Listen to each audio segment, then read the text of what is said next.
Esto es Cabildeo Digital.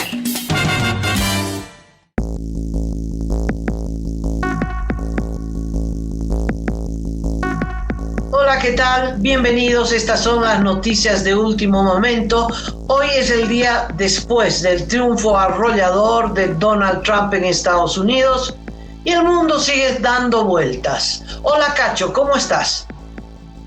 Hola, Amalia. Hola, amigos. ¿Cómo están? Comenzamos las noticias de último momento con una noticia de último momento, Amalia, porque el Tribunal Constitucional Plurinacional ha decidido prácticamente anular las elecciones judiciales, si bien abarca a los candidatos a magistrados de dos altos tribunales, prácticamente se van a venir abajo las elecciones judiciales. Sobre esto vamos a preguntarles el criterio de nuestros amigos, pero esta es una de las noticias que está corriendo como reguero de pólvora en el conjunto del país. Y la otra es la determinación de la Procuraduría de presentar cargos contra Juan Ramón Quintana y dos altos dirigentes del evismo. Se busca vivo o muerto Juan Ramón Quintana. Bueno, también estaremos hablando un poquito de economía. Les cuento que la escasez de diésel está paralizando toda la actividad productiva del país, pero es particularmente dramático en Santa Cruz.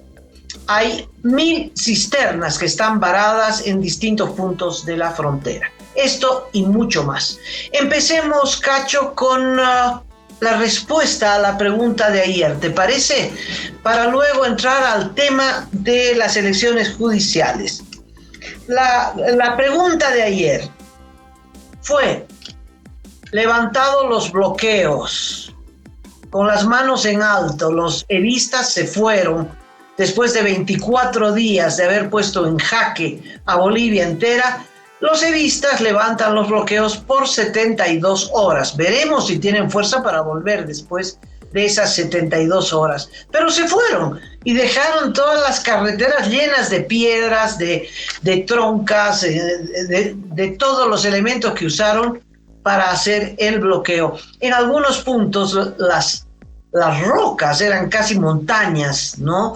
Y las dejaron ahí. Los choferes tuvieron que bajarse y empujar, un montón de choferes empujando semejante roca para abrir paso al camino. Lo concreto es que, pues ayer ya por todas las rutas los camiones y cisternas empezaron a transitar, especialmente las flotas. Las empresas empezaron a vender pasajes en todo el país. Bueno, una alegría, la verdad, una alegría. Y la pregunta es, después de estos 24 días de bloqueo en los que Evo Morales no consiguió absolutamente nada, salvo tener casi un centenar de sus seguidores presos en La Paz, la pregunta es, ¿ha sido una derrota política de Evo Morales? Y bueno, respuesta: 3,000 personas participaron, bravo, un número importante de seguidores del programa que respondieron. El 89% de esas 3,000 personas dijeron que sí, que Evo salió derrotado de estos bloqueos. Esto es muy importante porque Evo Morales ha cavado su propia tumba. No sé si, bueno, es un muerto viviente, si todavía le queda alguito de cuerda para seguir y si después de las 72 horas volverán los bloqueos. ¿Tú qué dices, Cacho? En principio, Amalia, quisiera comentarles cómo está el mapa de transitabilidad de la ABC, actualizado a las 7 de la mañana con 21 minutos, 0 bloqueos, todas las carreteras expeditas en nuestro país, pero bastante dañadas porque han quemado llantas, han arrojado piedras sobre la vía asfáltica y en algunos casos perforaron la carretera para poner unas púas, unos elementos que provoquen la pinchada de las llantas e incluso lastimen a los efectivos policiales y militares. Así han quedado las carreteras y además con productores de frutas, de verduras, de carnes totalmente afectados. Realmente no se pueden recuperar. Y a esto, Amalia, lo que tú dijiste es tremendamente importante, porque ya pasaron los bloqueos, ya no hay nada, el mapa está totalmente limpio, no hay un solo bloqueo en el país, pero siguen, por ejemplo, sin llegar los pollos a La Paz, porque no hay diésel. O sea, no hay cómo transportar en los camiones frigoríficos los pollos desde Cochabamba hasta La Paz. Los apicultores cochabambinos están realmente preocupados. Lo propio está sucediendo con Santa Cruz. Entonces se ha paralizado todo el aparato productivo y de comercio de nuestro país, Amalia. Sí, ANAPO ha sacado un segundo pronunciamiento. ANAPO es la Asociación de Productores de Oleaginosas de Santa Cruz, los productores de soya y trigo. Y han dicho, no hay diésel, sin diésel no podemos realizar la cosecha, va a haber menos alimentos, menos divisas y tampoco vamos a poder iniciar las labores de siembra. Es grave lo que está pasando, Cacho, grave, pero con letras grandes, rojos y con signos de admiración.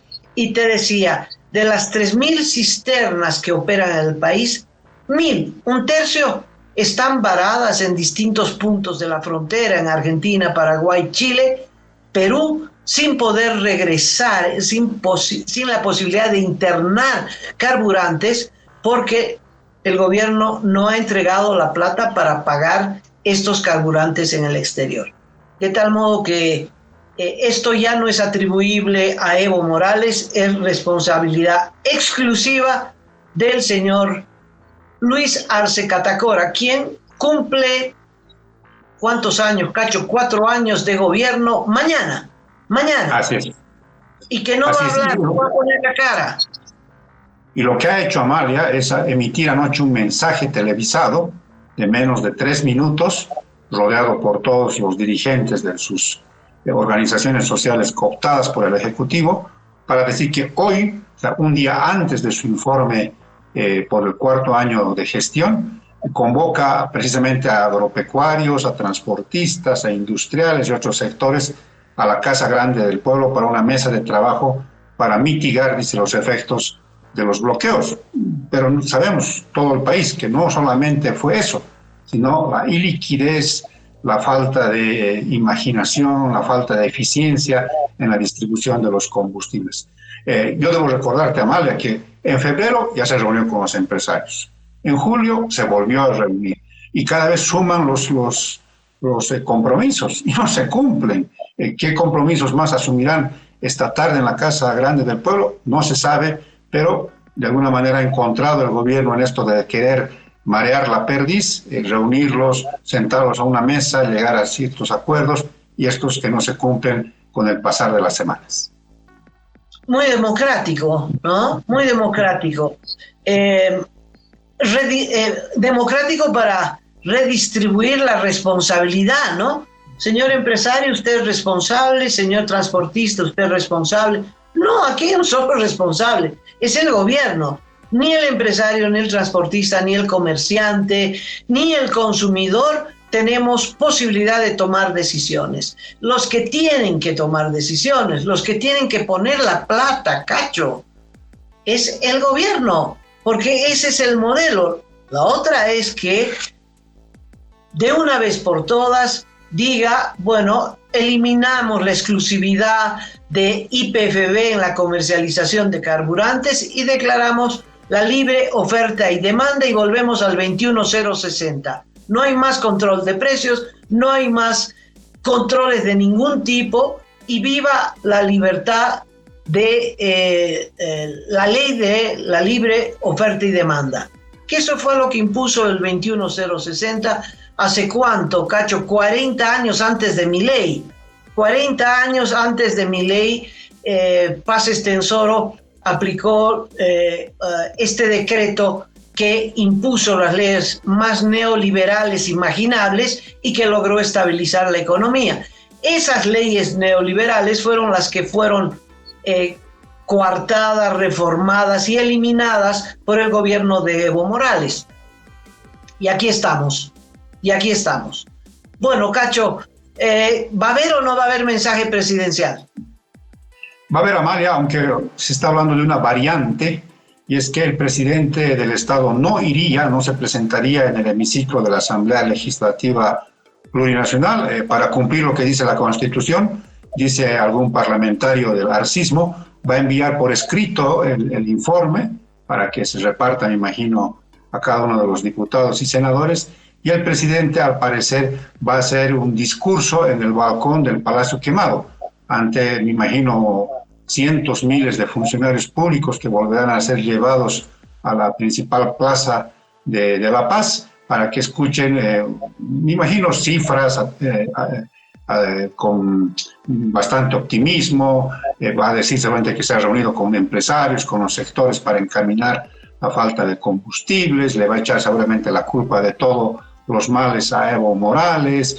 ¿Qué dirá? O sacará otro sombrero, otro conejo del sombrero, como ocurrió en el 6 de agosto con el famoso referéndum para los hidrocarburos y la reelección discontinua. No sabemos qué ocurrirá, pero parece que no va al legislativo, Amalia. Bueno, el saldo es, ¿sabes? No importa el cómo, los considerandos, lo importante es el por tanto. Y el por tanto es, no hay dólares, no hay gasolina, no hay diésel, se está paralizando la producción, hay menos producción, hay menos exportaciones, hay menos importaciones, se están cerrando las industrias, se están cerrando los comercios. A propósito de esto, Cacho, todos los días me tropiezo con la tragedia ya en el terreno real. En La Paz, porque no puedo contar de otros departamentos, de otras ciudades, es lo que a uno le toca vivir.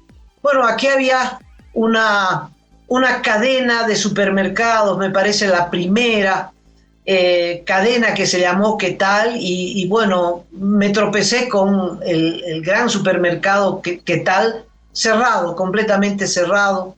Ni un letrerito, nada, luces apagadas. Esto parece que ya ocurrió semanas atrás. Y hoy está en la misma situación una cadena de farmacias, Bolivia, que también era una cadena muy grande de farmacias. Los empleados 5 meses sin recibir sueldos. Está en el camino de ¿Qué tal? Y al igual que estas dos cadenas, pequeños comercios, uno va al comercio de no sé qué y ya se cerró, uno va por el otro lado y ya se cerró, restaurantes que habían ya no hay, está todo cerrado. Cacho, eso es lo que está pasando. Los importadores, imposible de seguir funcionando porque no hay dólares y ya el dólar al nuevo precio que tiene por encima de 10, se hace tan cara la mercadería que traerla al país no se sabe si van a poder vender. Ahora en el mercado, Cacho, en el mercado, es decir, ir al mercado es entrar a un callejón sin salida, ¿verdad? A un callejón oscuro, porque es grave lo que está aconteciendo. Sí, Amalia, me hace recuerdo tu comentario a lo que decía el ministro de Economía, don Marcelo Montenegro, que él encontraba en los restaurantes la manera de saber si la economía estaba o no saludable. Que vaya a darse una vueltita, don Marcelo Montenegro, ahora por los restaurantes y verá que la economía está hecha polvo. Es un colapso económico el que estamos viviendo, y no solamente en La Paz, en Cochabamba, en Santa Cruz, en Sucre, que se está preparando para el bicentenario, hay serios problemas económicos. De esto dirá algo, se referirá a esta situación el presidente mañana, 8 de noviembre, no sabemos, y vamos a estar expectantes a lo que diga don Luis Arce sobre la economía de nuestro país. ¿Cómo será Cochabamba, Cacho? ¿Cómo será Cochabamba, por Dios? Los avicultores han levantado las manos, están en pérdida, pero absoluta. Junto a la falta de carburantes, junto a la falta de dólares, el bloqueo los ha destrozado. Es decir, estamos en un país, yo creo que ni la economía de Ucrania está como la economía de Bolivia. Terrible. Correcto, bueno, correcto. Solo un datito, tuve la oportunidad de estar en un evento con empresarios en las últimas horas y están calculando sus presupuestos para empresas de diversos rubros con el dólar casi llegando a 20 bolivianos. Esa es su previsión. Dicen, es mejor tomar esta previsión a que nos agarren curva y después no sepamos qué hacer por las obligaciones en impuestos, en la compra de insumos, en las obligaciones sociales. Es realmente gravísimo lo que está pasando en el país. Cacho, y la otra cosa que es sorprendente es que el gobierno no ha mandado el presupuesto del próximo año, ¿no? Normalmente esto ya se hace en septiembre, octubre, el gobierno envía al Parlamento el presupuesto general de la Nación para la siguiente gestión. Bueno, que nos ayudaría a entender cuál es el precio estimado que cree que va a comprar los carburantes, cuál es su estimado de la cotización del dólar, qué cantidad de inversión va a realizar, en fin, algunos datos. Nada, silencio. Eso es terrible. Todos los países vecinos, estoy siguiendo algunas situaciones en particular, están ya discutiendo en el Parlamento los respectivos presupuestos o propuestas que hace el Ejecutivo. Aquí, nada.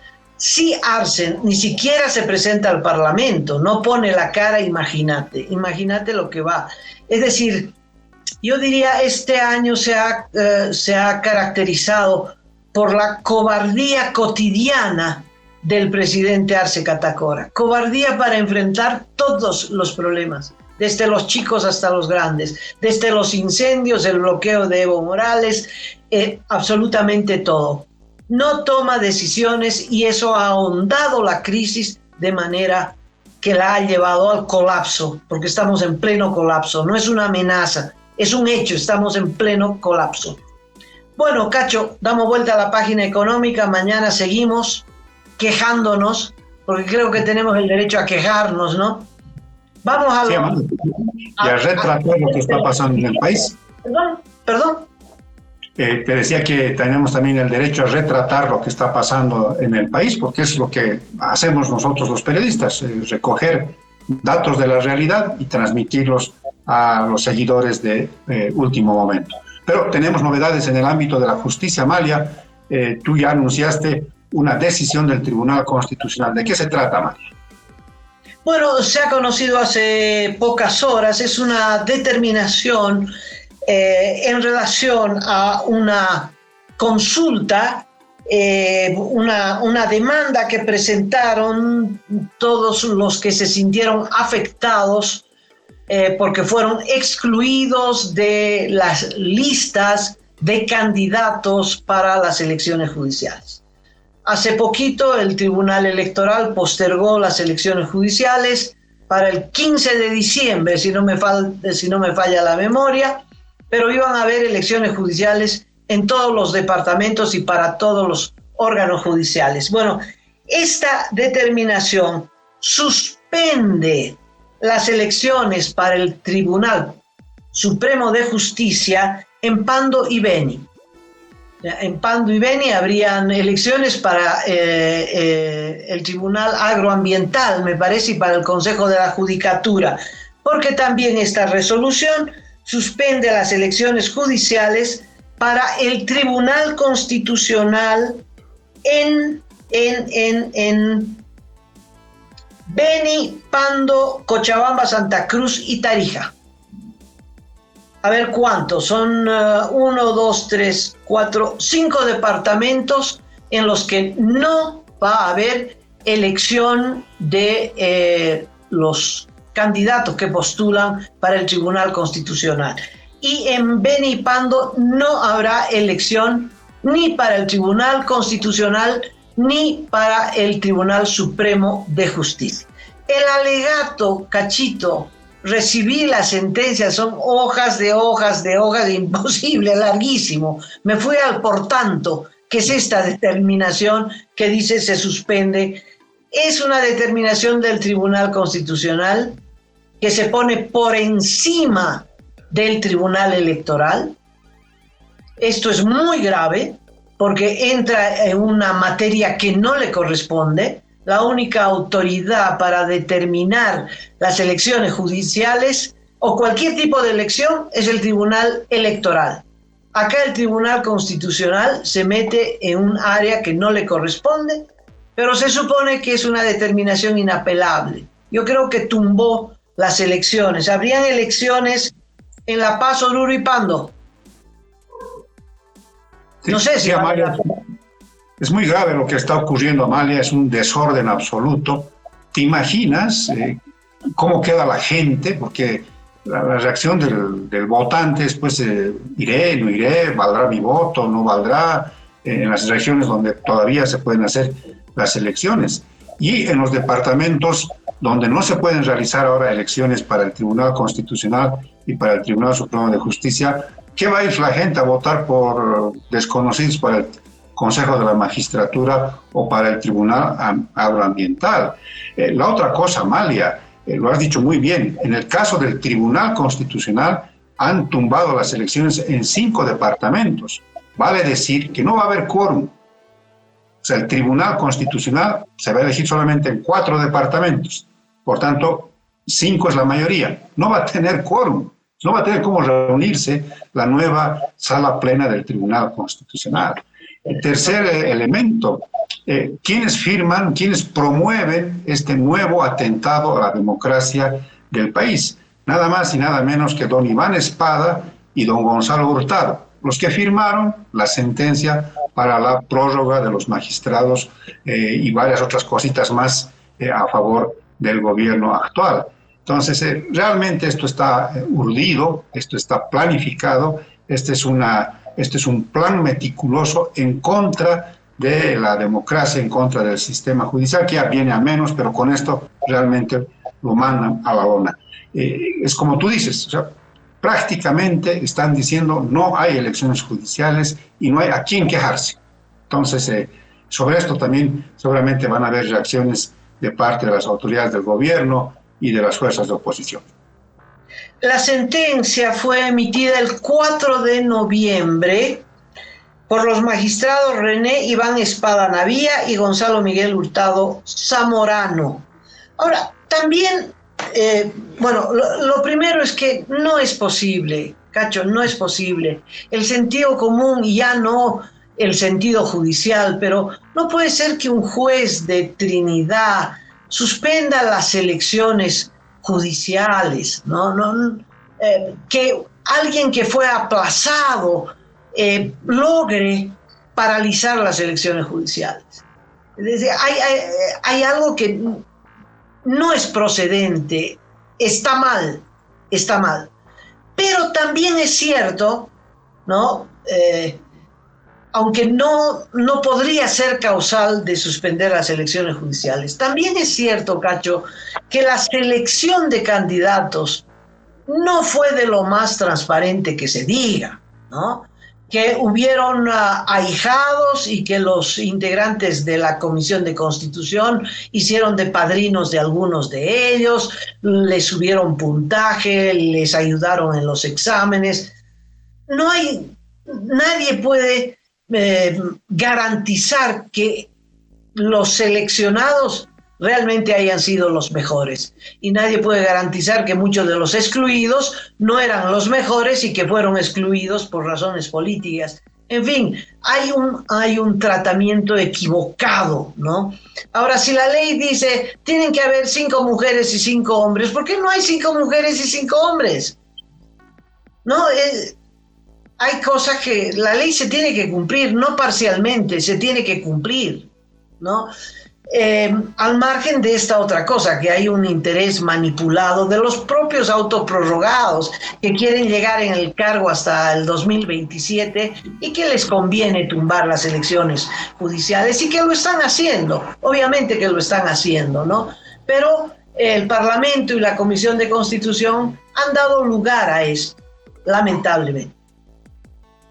Sí, Amalia, hay que estar atentos a cómo va a discurrir esto. También es bueno conocer la palabra del Tribunal Supremo Electoral, que, como tú has dicho, queda prácticamente eliminado. Son 4 órganos del Estado que tenemos en Bolivia, cada uno con la misma jerarquía, pero en los hechos el Tribunal Supremo Electoral queda con un peldaño abajo, se sobrepone sobre todos ellos, ni siquiera un órgano del Estado, porque el Tribunal Constitucional no es órgano del Estado, es parte del órgano judicial. Y entonces imagínate, un alto tribunal borra todos los órganos que puedan haber en el país. Esto es muy grave. Esto es prácticamente un golpe camuflado a toda la democracia y a la institucionalidad del país.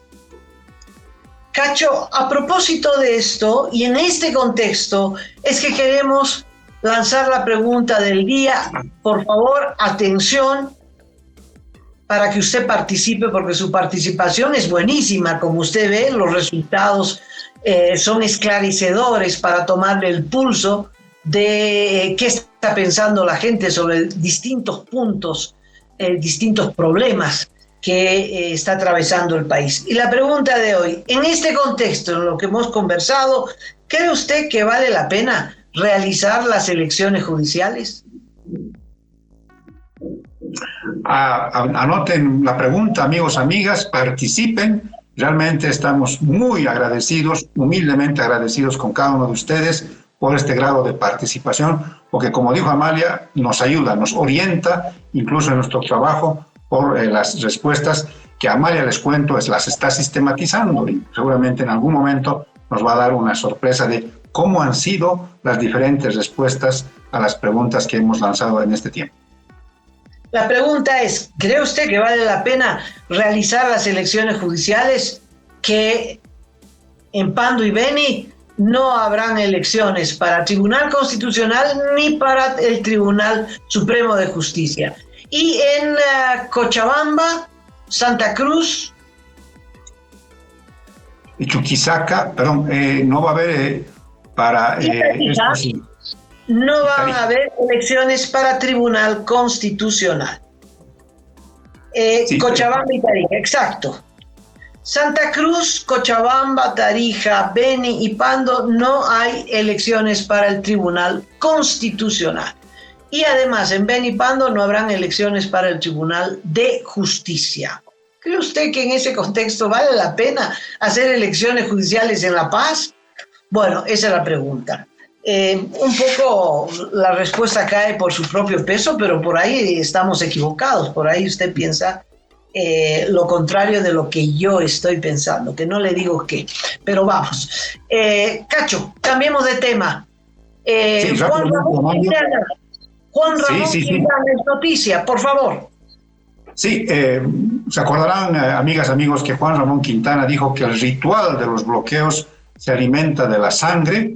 Bueno, eso le ha valido que le inicien un proceso judicial y libren una orden de aprehensión para Juan Ramón Quintana, pero también para los líderes sindicales del mismo, para Ponciano Santos Colque y para Humberto Claros. Son, según la Procuraduría General del Estado, los principales cabecillas de los bloqueos del levismo y por tanto ya los están buscando con fiscales, con policías para aprenderlos y llevarlos ante un juez. Esta es la solicitud que ha dado curso en las últimas horas la Fiscalía del Departamento de La Paz. Cacho, qué cobardía que ostenta el procurador. Qué cobardía, porque la cabeza de estos delitos es la de Evo Morales. No puedes perseguir a Juan Ramón, que es el lugarteniente, y a los otros que son peones de Evo Morales, sin procesar a Evo Morales. Por favor, señor procurador, vamos a agarrar el toro por las astas. Aquí la cabeza del terrorismo, la cabeza de todos los cargos que usted quiera imponer, puede volcarle el Código Penal entero, es Evo Morales ahí. Entonces, por supuesto, me parece muy bien. Es un hecho histórico que Juan Ramón Quintana esté buscado por la justicia que maneja su propio partido, el MAS. Me parece muy bien. Y los otros dos de cajón, pero insuficiente, ¿no? Insuficiente.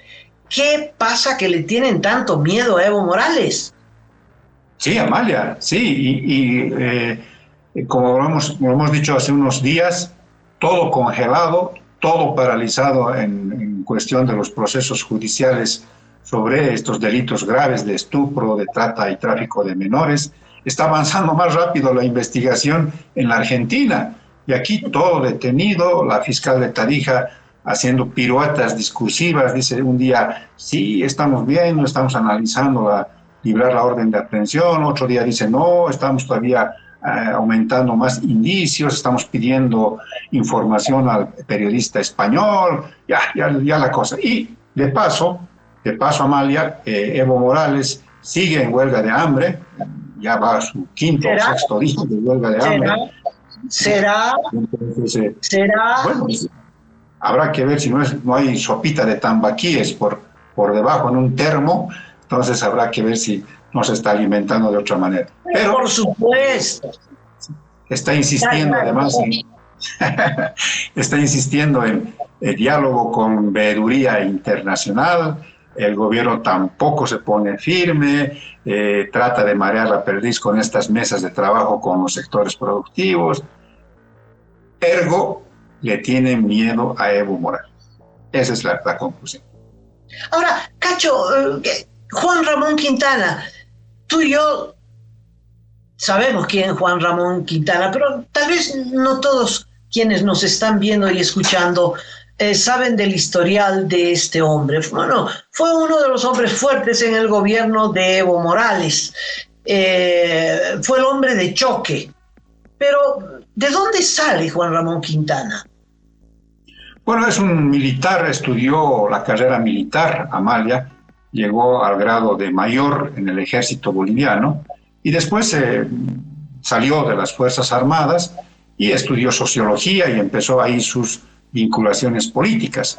En primera instancia, incluso con Acción Democrática Nacionalista, con ADN, fue asesor en ese entonces, un ex ministro de Defensa también muy duro, bastante firme, de Fernando Kiefer. Fue asesor de Fernando Kiefer cuando él ejercía el Ministerio de Defensa, y después también fue alumno, ya en su época militar, de una escuela de Estados Unidos, que la tenía en Panamá, si no estoy mal, la famosa Escuela de las Américas, también estuvo ahí, y después se vinculó políticamente ya con el MAS, y desde un principio, incluso antes de que Evo Morales asuma el poder, y todos los 14 años ha estado en lugares clave de la administración de Evo Morales, en el Ministerio de Defensa, en el Ministerio de la Presidencia, y se dice que era el hombre fuerte de Evo Morales en temas de política y también de negocios, como conocimos con el tema de CAMSE y la vinculación que tuvo Evo Morales con su expareja, la señora Zapata.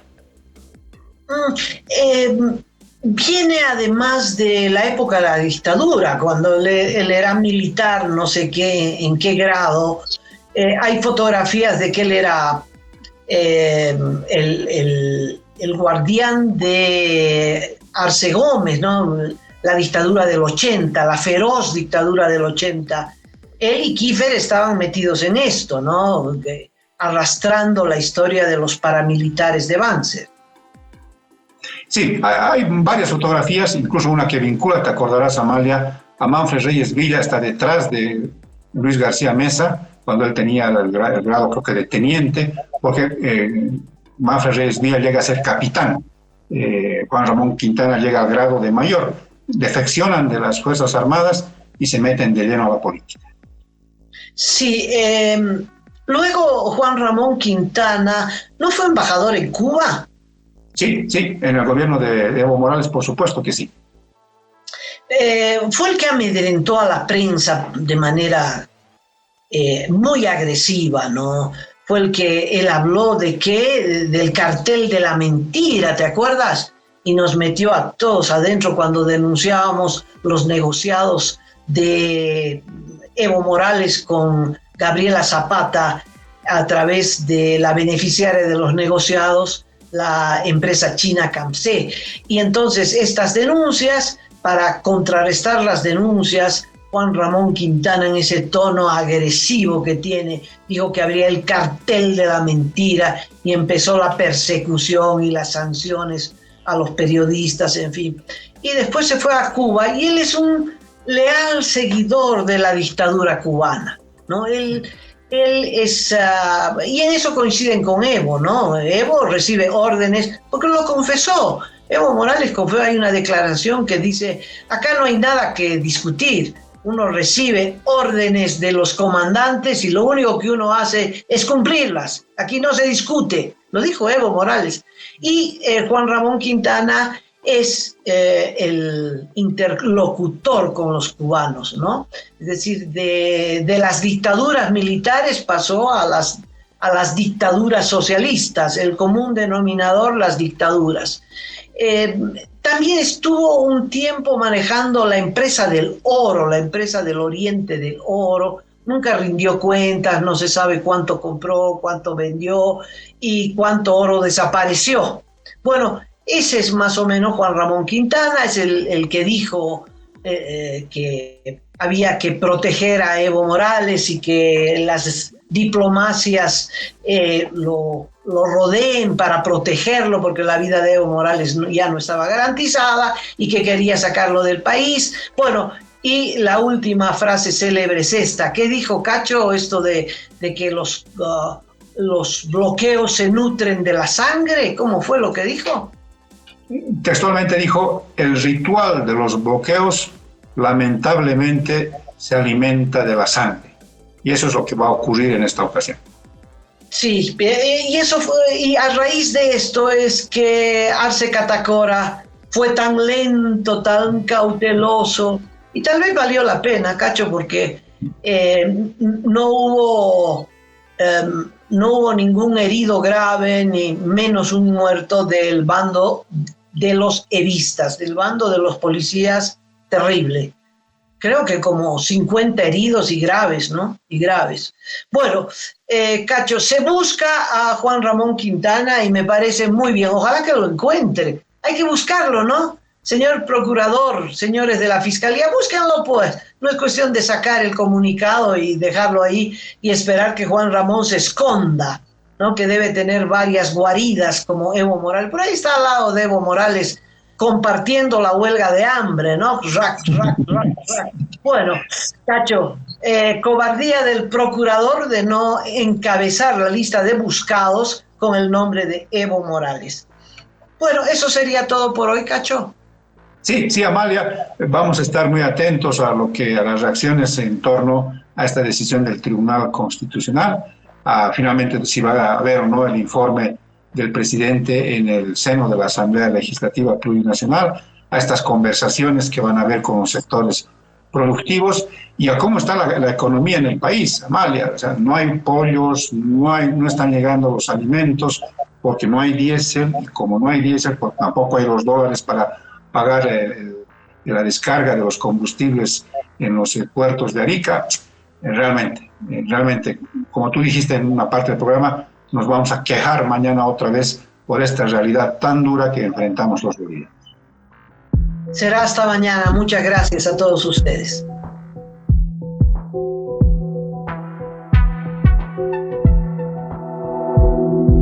Aporta a Cabildeo Digital y apoya al periodismo independiente.